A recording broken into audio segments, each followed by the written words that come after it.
মেহেরপুরে জামায়াতের নির্বাচনী জনসভায় আসার পথে একটি মাইক্রোবাসে তল্লাশি করে দেশীয় অস্ত্রসহ 2 জামাত কর্মী সহ 3 জনকে আটক করেছে সেনাবাহিনী। সোমবার বেলা 11টার দিকে শহরের হোটেল বাজার মোড়ে তাদেরকে আটক করা হয়। আটককৃতরা হলেন মাইক্রো ড্রাইভার মোনাখালী গ্রামের সোহেল রানার ছেলে ইজারুল হক, জামায়াত কর্মী কামদেপুর গ্রামের সাবদার আলীর ছেলে শাহরুল ইসলাম এবং খোকসা গ্রামের রবিউল ইসলামের ছেলে সেলিম রেজা।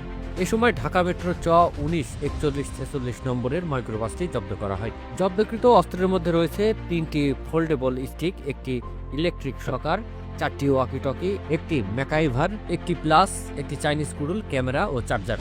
জানা যায়, মেহেরপুরে জামায়াত ইসলামের জনসভাকে কেন্দ্র করে শহরের হোটেল বাজার মোড়ে বিভিন্ন যানবাহন তল্লাশি করে সেনাবাহিনীর একটি দল। এ সময় ঢাকা মেট্রো 19 41 46 নম্বরের মাইক্রোবাসটি হোটেল বাজার মোড়ে পৌঁছালে সেটি তল্লাশি চালানো হয়। তল্লাশির এক পর্যায়ে মাইক্রোর ভেতর থেকে 3টি ফোল্ডেবল স্টিক, একটি ইলেকট্রিক শকার, 4টি ওয়াকিটকি, একটি ম্যাকাইভার যন্ত্র, একটি প্লাস, একটি চাইনিজ কুড়াল, ক্যামেরা ও চার্জার উদ্ধার সহ তাদের আটক করা হয়। পরবর্তীতে মেহেরপুর সদর থানার পুলিশ এসে তাদেরকে আটক করে এবং আটককৃত মালামাল সহ মাইক্রোবাসটি জব্দ করে। আটককৃতদের পুলিশ হেফাজতে নেওয়া হয়েছে।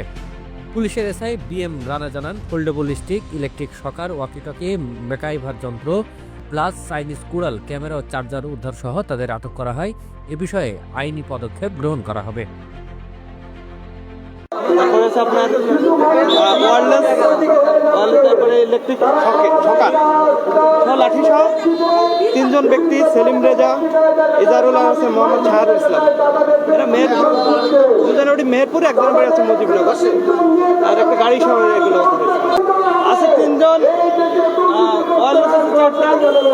একটা ইলেকট্রিক শকার আছে, আর লাঠি আছে 4টা লাঠি, 3টা লাঠি, আর আছে একটা চাইনিজ করে ছোট। আটক দেখাচ্ছে 3 জনকে। এখন জব্দ হচ্ছে, জব্দ পরবর্তীতে এটা মামলার প্রক্রিয়া আছে।